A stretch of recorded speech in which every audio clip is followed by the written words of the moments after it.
कभी भी।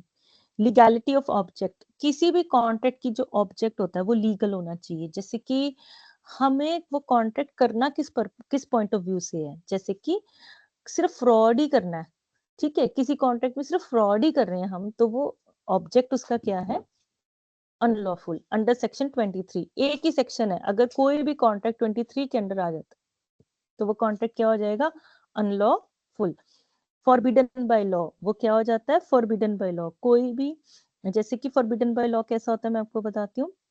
A agrees to sell to B his house for 10,000 rupees, and B promises to pay 10,000 rupees is the consideration for A's promise, and A's promise to sell the house is 10,000। यहाँ पे valid lawful consideration है, ठीक है। कभी कभी unlawful consideration होती है, जैसे A, B and C enter into an agreement for the division among them, कि हम वो एग्रीमेंट में एंटर करते हैं कि हम प्रॉफिट और लॉस को इक्वली डिवाइड करेंगे, लेकिन वो किस तरीके से उसे एक्वायर करेंगे, बाय फ्रॉड। तो इस तरह का एग्रीमेंट जिसका ऑब्जेक्ट ही है कि हम फ्रॉड करेंगे लोगों के साथ और उसका जो पैसा आएगा आपस में बांटेंगे, इसको क्या कहते हैं, इलीगल ऑब्जेक्ट। और ये फॉरबिडन बाय लॉ होता है।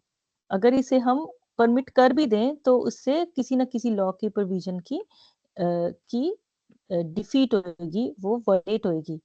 फ्रॉड करना किसी के साथ या किसी को इंजरी पहुंचाना, जैसे ए बी का यही काम है कि किसी ना किसी को चाकू मारना, कुछ करना, कोई उनको हायर करता है पैसे वैसे देके, तो ऐसे काम कॉन्ट्रैक्ट के अंदर नहीं आते, ये अनलॉफुल कंसिडरेशन है। And then contract regards immoral, कोई भी ऐसा कॉन्ट्रैक्ट जो इमोरल है, जो सोसाइटी के अकॉर्डिंगली नहीं हो सकता। जैसे किसी के घर में कुछ ऐसा काम चल रहा है जो कि अलाउड ही नहीं है करना, right. For example a promise to obtain be an employment in public service, तो ए बी को क्या प्रॉमिस कर रहा है कि मैं तुम्हें एक सरकारी नौकरी दिलवा दूंगा, तुम मुझे इतने पैसे दे दो। तो ऐसा एग्रीमेंट जो है वो क्या कंसिडर होगा, वॉइड। ऐसी कंसिडरेशन वॉइड है। कल को वो बोले कि देखो मैंने इसे नौकरी ले दी, या फिर मैंने इसे पैसे दे दिए, इसने मुझे नौकरी नहीं लेके दी सरकारी दफ्तर में, ऐसा केस जो आएगा उसे कॉन्ट्रैक्ट के अंडर डील नहीं किया जाएगा, क्योंकि हम किसी से रिश्वत लेके, पैसे लेके किसी को नौकरी का प्रॉमिस नहीं कर सकते, right. Then A promises to B to drop prosecution which he has instituted against me for robbery। अब वो क्या कह रहा है कि मैं तुम पैसे दूंगा, तुम मेरे अगेंस्ट जो मैंने डकैती की है, रॉबरी की है, उसका केस वापस ले ले। ये वाला जो कंसिडरेशन है ये वॉइड है, क्योंकि ये कंसिडरेशन अनलॉफुल है, क्योंकि ये वो किसी ने अगर चोरी की है या डकैती की है या कुछ भी रॉबरी की है, तो वो एक पर्सन का फॉल्ट नहीं, डिफॉल्टर नहीं होता, वो पूरे स्टेट के अगेंस्ट हम उसे मानते हैं कि ये पर्सन जो है not fit to stay in the society, तो इसे जेल जाना चाहिए। ऐसे केस हम पैसे लेके खत्म नहीं कर सकते। ऐसे एग्रीमेंट वॉइड हो जाते हैं अगर कोई किसी से पैसे लेके अपने चार्जेस को वापस लेने के लिए बोलता है, राइट, राइट। तो बाकी थोड़ा सा आप देख लेना, आपको पता ही है, मुझे पता है आपको आता है।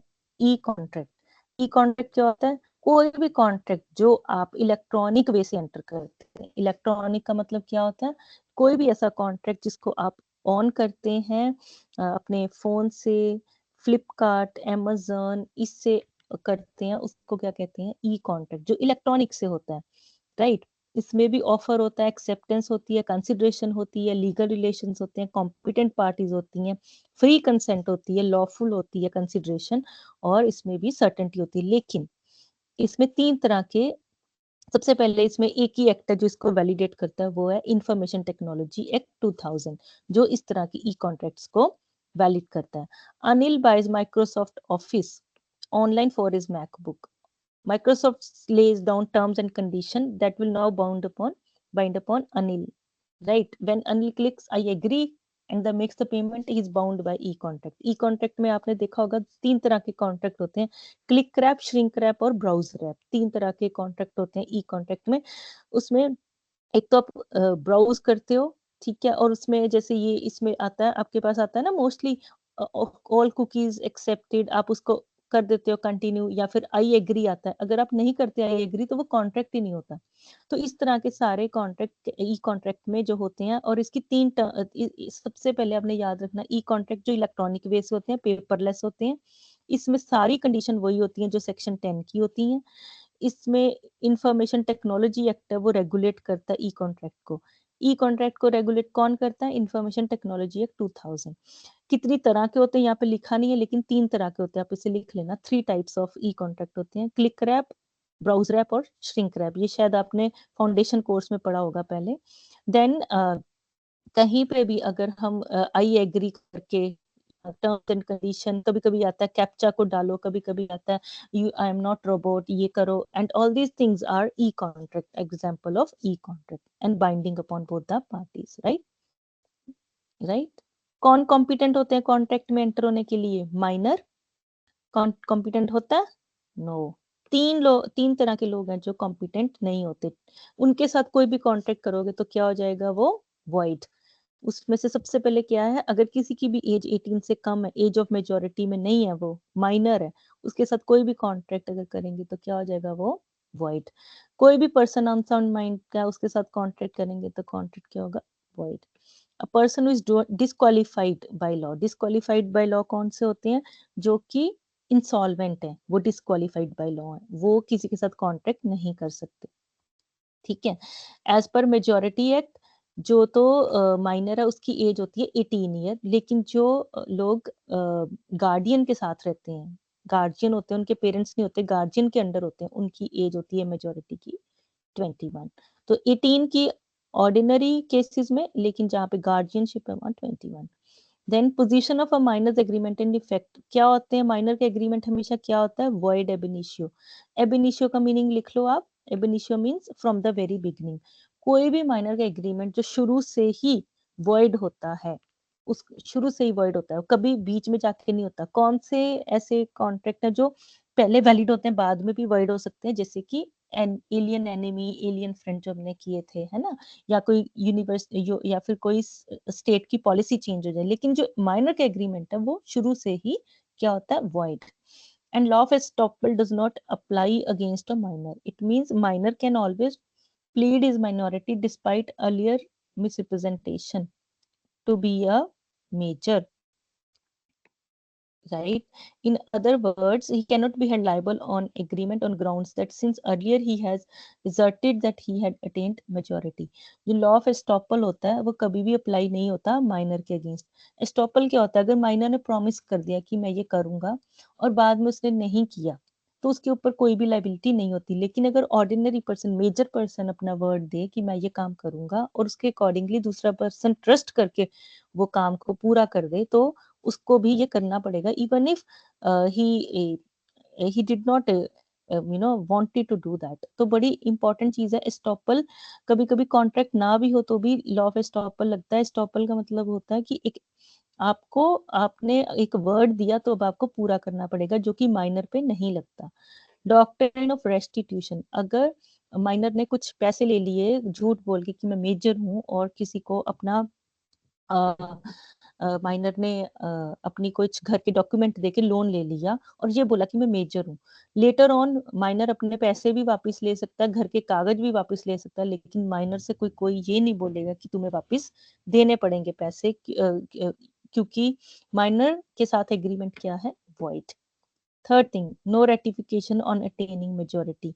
माइनर के साथ अगर एक बार एग्रीमेंट कर लिया और बाद में कॉन्ट्रैक्ट बाद में वो मेजर हो गया 18 ईयर से ऊपर, तब वो अपने पिछले जो उसने छोटी उम्र में किए थे कॉन्ट्रैक्ट वो वैलिड नहीं कर सकता, वो तो वॉइड ही रहेंगे। ठीक है। Then contract beneficial to minor, जो बेनिफिट में है माइनर के कॉन्ट्रैक्ट वो एप्लीकेबल होंगे, लेकिन जो उसके अगेंस्ट है वो एप्लीकेबल नहीं होंगे। माइनर एजेंट बन सकता है, बट वो किसी भी लाइबिलिटी के लिए पर्सनली लाइबल नहीं होगा। लेकिन माइनर नेसेसिटीज के लिए लाइबल हो सकता है, लेकिन वो उसको अपनी प्रॉपर्टी से लाइबिलिटी देगा, ना कि कैश से। ठीक है। लाइबिलिटी कहाँ से देनी है उसको? प्रॉपर्टी में। लेकिन किसके लिए? जन necessities which has been given to him. Necessity कौन सी? जो उसकी जरूरतें हैं, ना कि उसका कंफर्ट है, लग्जरी है। ठीक है। Minor can not be adjudged insolvent, minor insolvent एडजज नहीं हो सकता as he is incapable of entering into a contract. Minor is not liable to the contract which is enforced against the major person. Minor कभी भी major बनने के बाद कोई लाइबिलिटी नहीं बन सकती उसकी, राइट? तो माइनर जो होता है उसकी कोई भी लाइबिलिटी नहीं है. माइनर बेनिफिट ले सकता है किसी भी कॉन्ट्रैक्ट में से, बट लाइबिलिटी नहीं दे सकता. लेकिन at the same time minor के ऊपर ना तो एस्टॉपल लगेगा, माइनर का एग्रीमेंट भी वॉइड है, माइनर के ऊपर रेस्टिट्यूशन भी नहीं लगेगी, रेटिफिकेशन भी नहीं लगेगी. रेटिफिकेशन मींस करेक्ट करना. अगर माइनर ने कोई एग्रीमेंट में ये लिखा कि मैं मेजर हूँ, आफ्टर टर्निंग मेजोरिटी वो उसे ठीक नहीं कर सकता. ठीक है. और उसके बाद माइनर सिर्फ बेनिफिट्स ले सकता है और अपनी नेसेसिटीज के लिए पे कर सकता है, लेकिन आउट ऑफ द प्रॉपर्टी. अगर माइनर के पास प्रॉपर्टी नहीं है तो वो उसे कुछ भी पे करने की जरूरत नहीं है, इवन फॉर नेसेसिटीज. ठीक है, right. Persons of unsound mind, unsound mind के लोग कहाँ डिफाइन किए हैं? 12 पे. अनसाउंड माइंड क्या होता है? एक पर्सन है जिसको समझ नहीं आती कि वो कौन सा कॉन्ट्रैक्ट कर रहा है, क्या साइन कर रहा है, क्या नहीं कर रहा, वो कॉन्ट्रैक्ट में एंटर नहीं हो सकता. लेकिन अगर कोई ऐसा पर्सन है जो 9 से 2 बजे तक अनसाउंड रहता है, लेकिन 2 से 5 बजे तक वो ठीक रहता है, तो वो कॉन्ट्रैक्ट एंटर कर सकता है फ्रॉम 2 to 5. ठीक है. 9 से 5, अगर 9 से 2 तक अगर उसने किया तो कॉन्ट्रैक्ट क्या बन जाएगा? वॉइड. लेकिन अगर उसने 2 to 5 में contract enter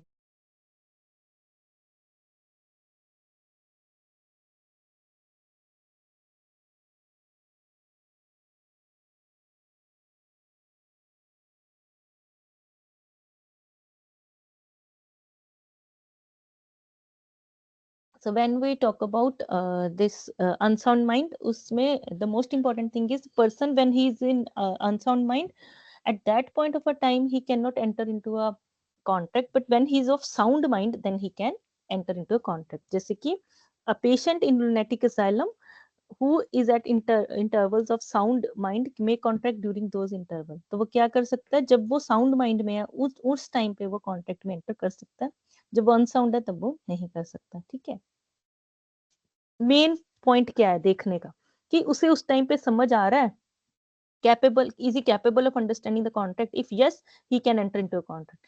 if is capable of forming rational judgement, उसको समझ आ रही है कि जो इसमें लिखा हुआ टर्म्स कंडीशन है ना, कि और ये मेरे बेनिफिट के लिए है कि नहीं. ऐसा तो नहीं कोई बंदा अपनी 10 लाख की कार 10 रुपए में बेच रहा है और उसको समझ ही नहीं आ रहा, तो तब वो इट मीन्स अनसाउंड है. तो यही हमें सिर्फ देखना पड़ता है कि अगर कोई पर्सन साउंड माइंड का है तो कभी भी ऐसा सौदा नहीं करेगा, ऐसा कॉन्ट्रैक्ट नहीं करेगा जिसमें उसका खुद का नुकसान हो रहा होगा, unless and until natural love and affection है उनमें, है ना, कोई ऐसी बात है कि रिश्तेदारी एंड ऑल दैट, देन तो it would be a different point. ठीक है. अदर डिस्क्वालिफाइड पर्सन, बाकी के डिस्क्वालिफाइड लोग कौन होते हैं? Alien enemy. एलियन एनिमी क्या होता है? जैसे इंडिया और पाकिस्तान का, पाकिस्तान में इंडिया और पाकिस्तान के बीच में, इंडियन और एक पाकिस्तानी के बीच में एग्रीमेंट है to sell and purchase a cotton.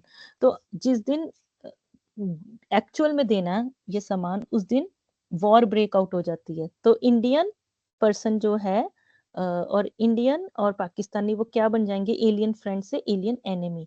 तो गवर्नमेंट में वॉर होगी तो यहाँ पे कॉन्ट्रैक्ट एनफोर्स नहीं हो सकेगा. फॉरेन सॉवरन एंड एम्बेसडर, कोई भी ऐसा फॉरेन सॉवरन या एम्बेसडर्स जो होते हैं दूसरी कंट्रीज के, वो कॉन्ट्रैक्ट नहीं कर सकते इंडिया में, राइट?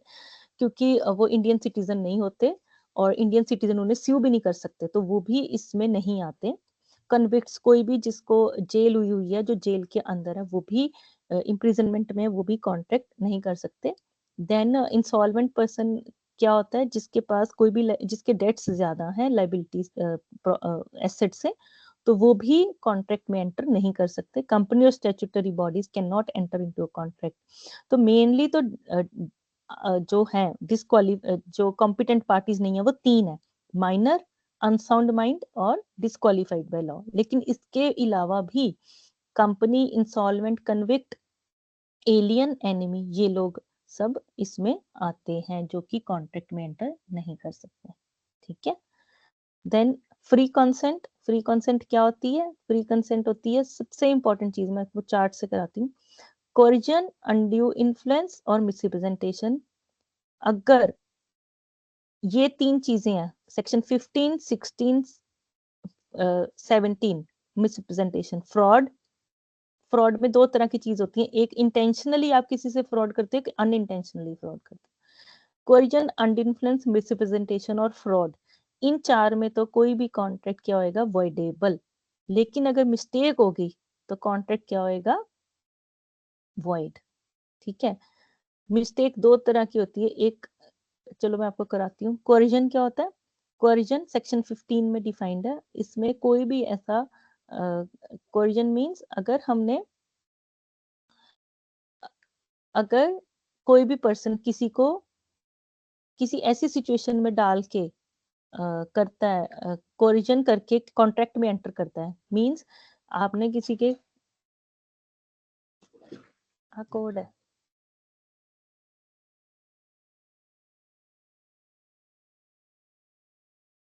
अगर किसी ने आपको गले पे बंदूक रख के, सिर पे बंदूक रख के साइन करवा के कॉन्ट्रैक्ट किया है, then it would amount to coercion, right? Committing और threatening to commit any act forbidden by IPC,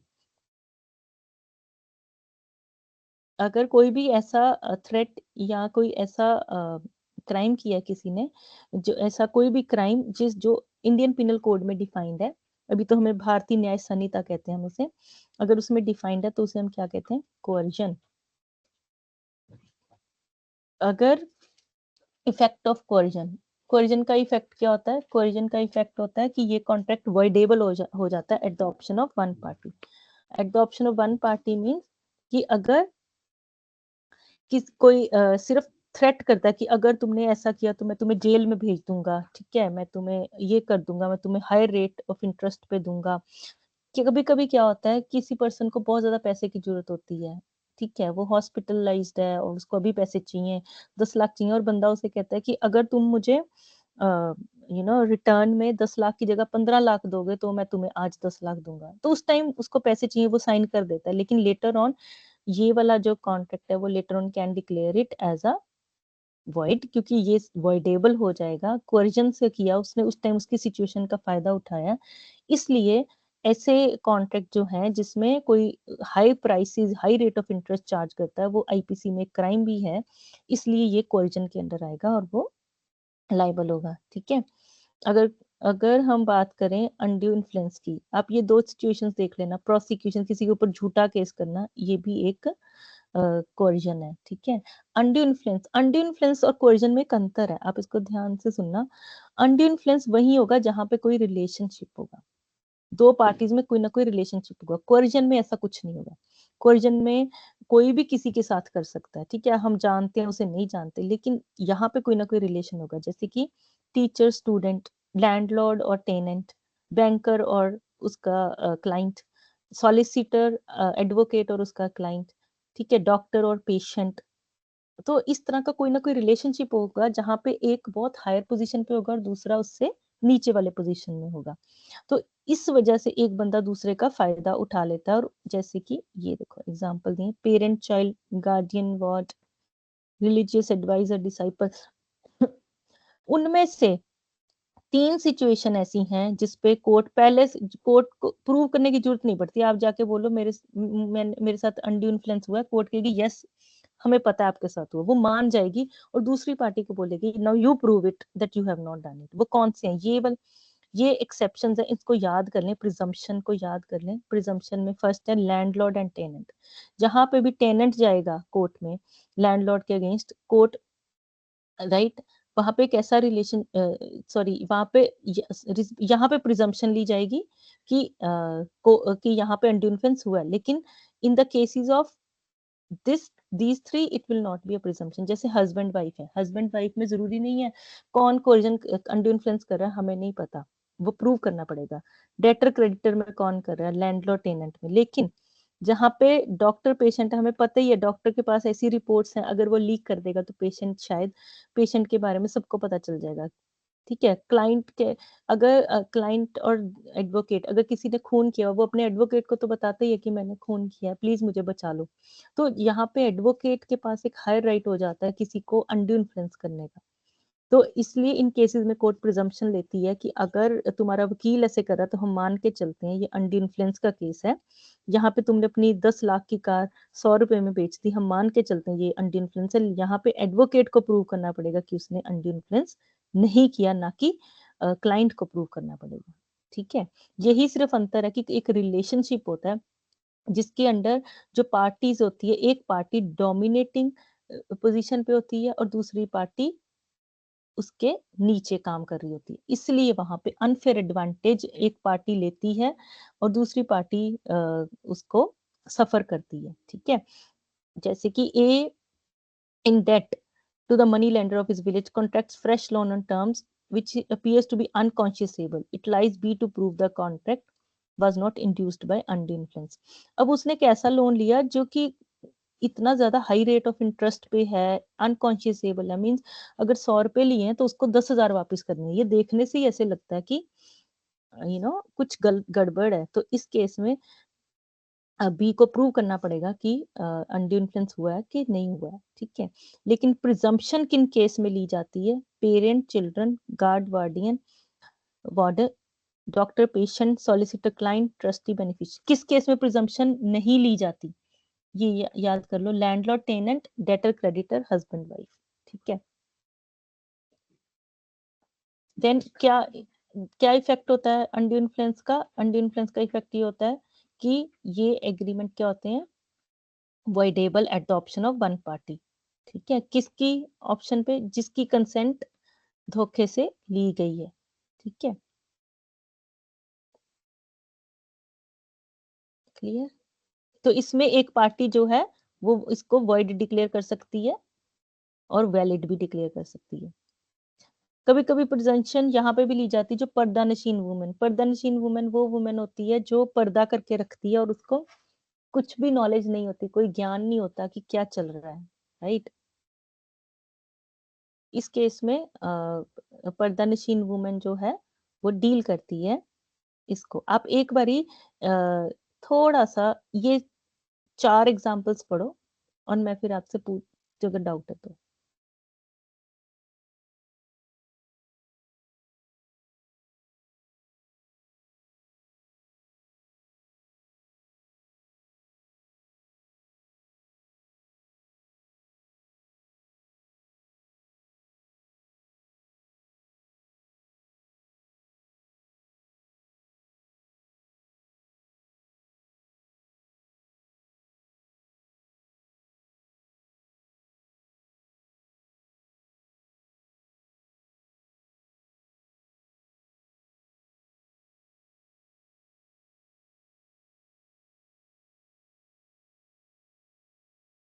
पढ़ लिया सबने?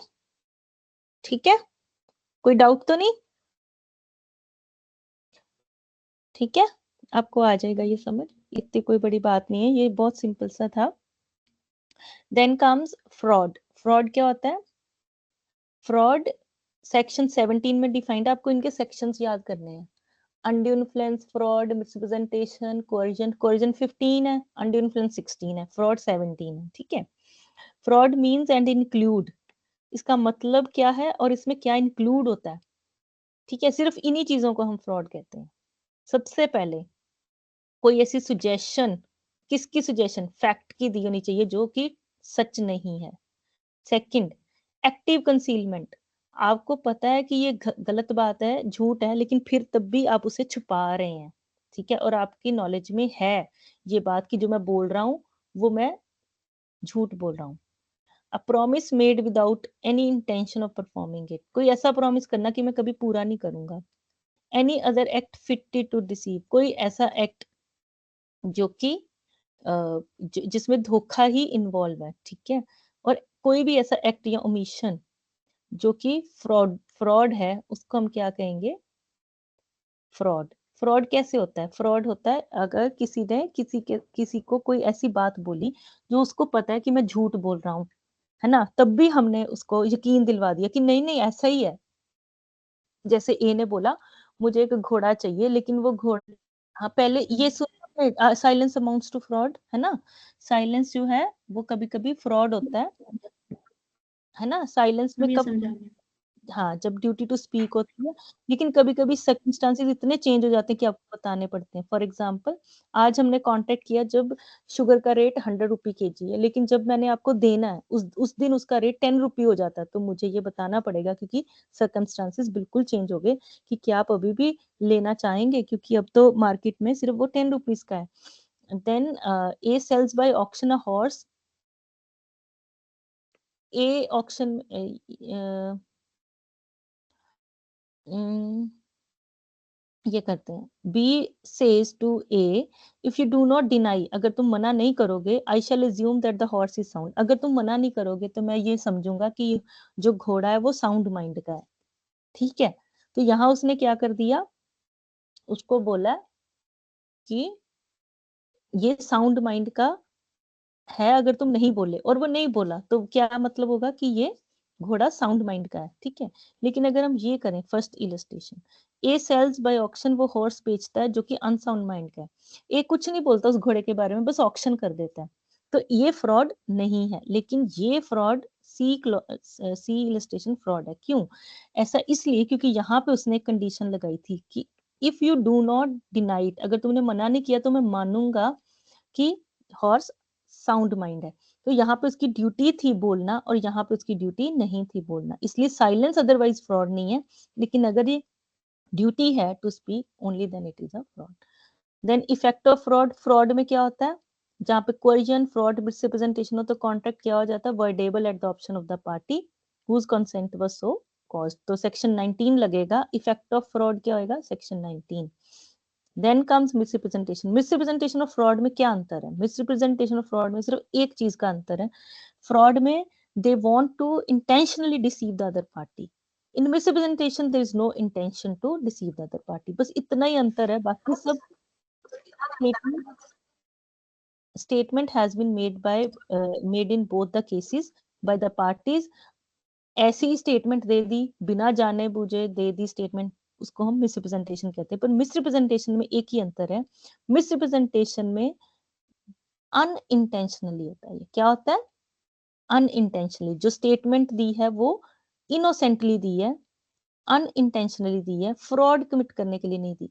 लेकिन फ्रॉड में वो जानबूझ के बोलते हैं ताकि दूसरा पार्टी डिसीव हो। यहाँ पे कोई उसको धोखा देने की इंटेंशन नहीं होती, लेकिन फिर भी धोखा हो जाता है क्योंकि स्टेटमेंट ऐसी हम बढ़ा-चढ़ा के बोलते हैं। हम अपनी चीज़ को हमेशा बढ़ा-चढ़ा के बोलते हैं।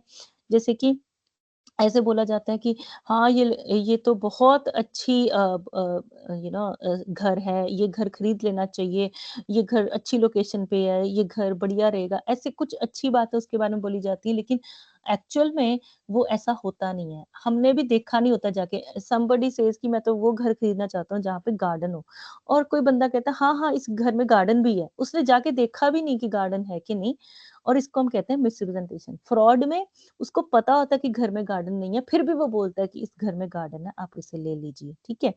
इसमें एक पॉजिटिव असर्शन होता है। हम एक अच्छा-अच्छा बोलते हैं, जैसे किसी की शादी भी होनी हो ना, तो वो उसके गुण बड़े अच्छे-अच्छे बताए जाते हैं कि ये लड़की बहुत अच्छी है जी, ये खाना भी अच्छा बनाती है, ये भी अच्छा करती है। पॉजिटिव असर्शन बोलते हैं ना, बाद में जब शादी करते हैं उसको फिर पता चलता है कि कैसा-सा है। ऐसे ही same for the husband side, है ना? लड़के के बारे में जी लड़का तो बोलता ही नहीं, कुछ खाता भी नहीं, किसी से ऊँची आवाज़ में बात नहीं करता, शादी के बाद पता चलता है।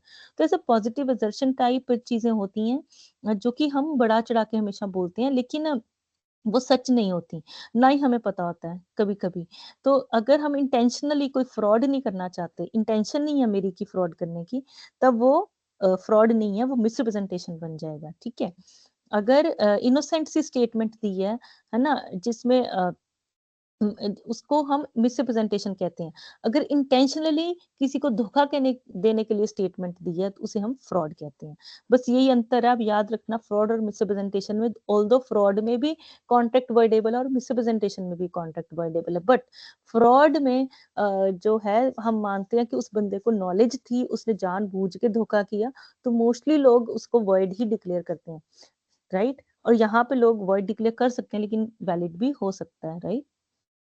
It is voidable eight the option of one party, तो उसे वैलिड भी डिक्लेयर कर सकता है और वॉइड भी। तो कोई भी ऐसी स्टेटमेंट देना जो कि रिलायबल सोर्सेज से नहीं ली गई, उसको हम मिसरिप्रेजेंटेशन कहते हैं। या फिर किसी ने ब्रीच ऑफ ड्यूटी कर दी, है ना? किसी भी मिसलीडिंग स्टेटमेंट दे दी जो उसके अगेंस्ट चली गई, तो उसे भी हम मिसरिप्रेजेंटेशन कहते हैं। इफेक्ट इसका वही है, सेक्शन 19 लगेगा इसके ऊपर। क्या मिसरिप्रेजेंटेशन और by silence fraudulent within the meaning of section 17? क्या हम इसे बोल सकते हैं अगर कंसेंट बनी है लेकिन वो मिसरिप्रेजेंटेशन या साइलेंस से बनी है, या फिर वो फ्रॉड है with in the meaning of section 17, तो इसके बाद भी कॉन्ट्रैक्ट दोनों के केसेस में क्या है, वॉइडेबल ही है, राइट। इसको वन पार्टी वॉइड डिक्लेयर कर सकती है या वॉइड डिक्लेयर कर सकती है, ये valid. Example, A intending to deceive B, A के मन में क्या था, मुझे धोखा देना है, डिसीव करना है, तो ये कौन सा केस हो गया, फ्रॉड का। और इसमें क्या बन जाएगा, इसमें उसको क्या मिलेगा, वॉइडेबल, ये कॉन्ट्रैक्ट क्या हो जाएगा, वॉइडेबल। ठीक है। अगर मिसरिप्रेजेंटेशन की है, अगर जहां पे भी इंटेंडिंग वर्ड आ जाएगा वो क्या बन जाएगा, केस फ्रॉड का। जहां पे इंटेंशन मिसिंग होएगी उसको हम क्या कहेंगे, मिसरिप्रेजेंटेशन। ठीक है, जब आप ये करोगे आपको ये समझ आ जाएगा कौन सा फ्रॉड है और कौन सा मिसरिप्रेजेंटेशन। बस अपने इंटेंशन वर्ड को ध्यान से देखना है, जहां पे इंटेंशनली किसी को फ्रॉड किया वो फ्रॉड होएगा, जहां पे इंटेंशन नहीं है वो मिसरिप्रेजेंटेशन। मिस्टेक क्या होता है, मिस्टेक हमेशा ही वॉइड होता है। मिस्टेक क्या होता है, ये वॉइडेबल नहीं होता, मिस्टेक वॉइड होता है। वॉइडेबल क्या क्या होता है, कोएजन, अंडर इन्फ्लुएंस, फ्रॉड और मिसरिप्रेजेंटेशन। और मिस्टेक क्या होता है, वॉइड। कितनी तरह की मिस्टेक होती है, दो तरह की, mistake of law, mistake of fact. Mistake of law is not an excuse. अब लॉ किस कंट्री का है, हमारी कंट्री का है कि दूसरी कंट्री का है, हमारी कंट्री का तो कोई एक्सक्यूज है ही नहीं, तुम्हें जानना ही चाहिए, तुम्हें ये आना ही चाहिए, ठीक है। लेकिन अगर दूसरी कंट्री का है, ठीक है, जो जिसमें फैक्ट इन्वॉल्व है, तो वो वॉइड हो जाएगा, right. Mistake of fact bye bilateral mistake, दोनों लोगों से मिस्टेक होगी तो कंसेंसस एडिडम ही नहीं बना, तो क्या हो गया, ये वॉइड। अगर म्यूचुअल मिस्टेक होगी, दोनों पार्टीज, जैसे ए ने बी को बोला मैं तुम्हें घोड़ा बेचना चाहता हूँ, बी ने ए को बोला मैं तुमसे घोड़ा खरीदना चाहता हूँ। ए के पास दो घोड़े थे, जब वो लेके आया तो वो बोलता है कि मैं तुम्हें व्हाइट हॉर्स बेचना चाहता हूँ, और बी कहता है मैं तो तुमसे ब्लैक हॉर्स लेना चाहता हूँ। So now in this case उन दोनों में कंसेंसस एडिडम नहीं है, तो कॉन्ट्रैक्ट क्या बन जाएगा, वॉइड। ठीक है। मिस्टेक कभी कभी इसेंशियल एग्रीमेंट के लिए भी होती है। ए बी को बोलता है मैं तुझे घोड़ा बेचना चाहता हूँ 10,000 में, बी कहता है मैं खरीदना चाहता हूँ, but at that time the horse is dead at that time, उस टाइम घोड़ा मर चुका है, लेकिन दोनों पार्टी को नहीं पता, तो इसमें हम क्या कहेंगे, जो मिस्टेक है as to the matter of fact है, ठीक है। Then mistake as to subject matter covers following things. कौन कौन सी चीजें इसमें कवर होती हैं, बोथ पार्टीज में बी एट मिस्टेक, आइडेंटिटी की मिस्टेक हो सकती है, क्वालिटी की, लेकिन इन सब में कॉन्ट्रैक्ट क्या होगा, वॉइड। इन सब में क्या होगा, वॉइड। ए को लगा ये मुझे सफेद घोड़ा देगा, बी को लगा ये मुझे काला घोड़ा देगा। एक को लगा मुझे 10 किलो शुगर देगा, बी को लगा ये मुझे 10 किलो ऑयल देगा। ए को लगा कौन सा ऑयल, मस्टर्ड ऑयल, एक को दूसरे को लगा कि ये कोकोनट ऑयल होगा, लेकिन उन्होंने ऑयल डिस्कस ही नहीं किया। तो इस तरह की कई टाइटल की, प्राइस की मिस्टेक हो सकती है, लेकिन इन सब में कॉन्ट्रैक्ट क्या होगा, वॉइड। देन फिजिकल इम्पॉसिबिलिटी हो सकती है और लीगल इम्पॉसिबिलिटी हो सकती है। फिजिकल इम्पॉसिबिलिटी का मतलब होता है an agreement is void if it is identified as non feasible due to physical impossibility.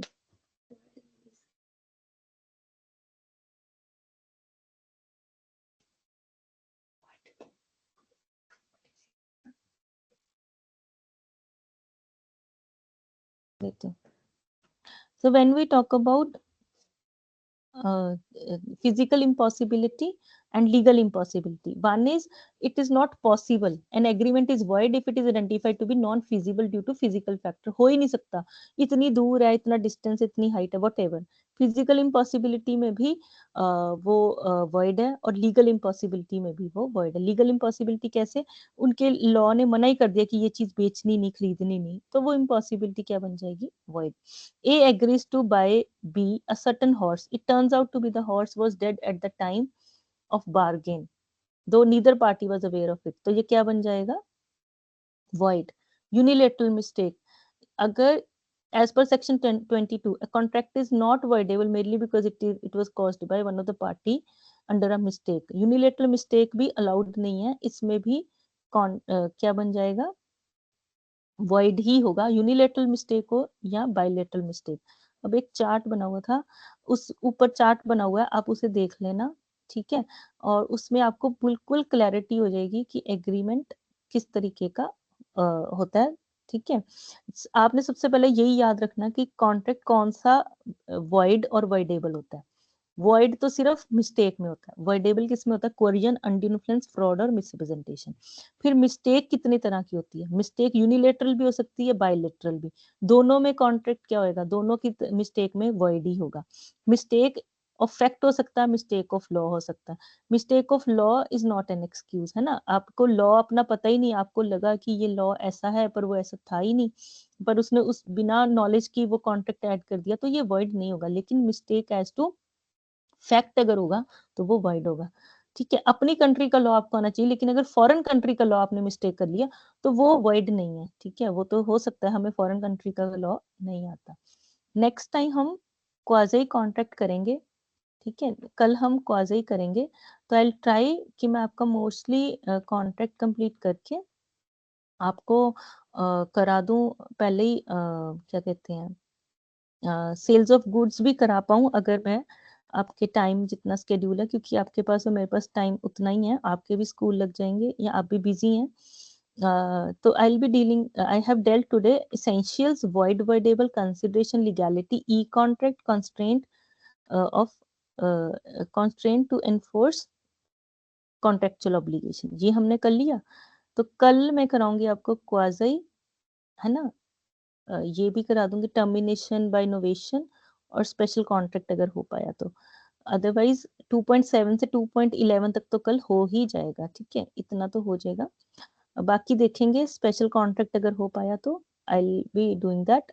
In that आप करना क्या, आप अपना पढ़ना, अगर कोई डाउट है तो वो मैं आपको कवर करा दूँगी डाउट्स आपके, ठीक है? वो भी आई विल टेक टुमारो और लेटर ऑन, ठीक है? तो एनी डाउट और any question you may ask. अब आपको मैं एक शेयर करती हूँ कि आपको क्वेश्चन पेपर कैसा आता है ना? आपके पास भी होंगे कि क्वेश्चन पेपर आपका होता कैसा? आपने देखा होगा, I am very much sure. अ, आपने उस तरीके से पढ़ना जैसा आपका क्वेश्चन पेपर आता है ना? जैसे आपका पेपर ऐसा आता है ना? आपको ऐसे पेपर आता है इंटरमीडिएट का, है ना? तो आपको ऑप्शंस भी मिलती हैं और कुछ ऐसे आता है एक्सप्लेनेशन वाला। तो जैसे आपको आया ड्यूटीज ऑफ बेलर बेली, तो आपको ये याद ही करना पड़ेगा। ऑल्दो आपको आती हैं पर आपको याद तो करना ही पड़ेगा कि जैसे ये वाला केस स्टडी है, he is badly drunk, can not sit properly on his chair, enters into an agreement. तो वो आपको एक पता ही है कि यहाँ पे क्या लगेगा, वो अपनी सेंसेस में ही नहीं है, तो हम इसमें अनसाउंड माइंड वाला लगाएंगे, है ना? तो वो कॉन्ट्रैक्ट एंटर कर